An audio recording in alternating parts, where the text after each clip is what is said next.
రాజకీయాల్లో కొత్తగా రావడం ఏంటన్నా, పుట్టినప్పటి నుంచి దాంట్లోనే కదా ఉన్నాము అన్నా. ఆల్రెడీ ఉన్నామన్నా, ఎందుకంటే డైరెక్ట్ ఏముంటుంది చెప్పండి అన్నా.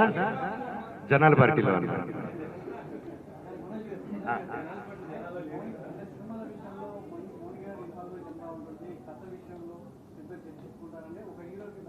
నాకు కథ విషయాల్లో, సినిమా విషయాల్లో పలువురు వస్తున్నారని చెప్పి 2016లో నాకు సినిమాలు వద్దురా నాయన అని చెప్పి వెళ్ళిపోయారు.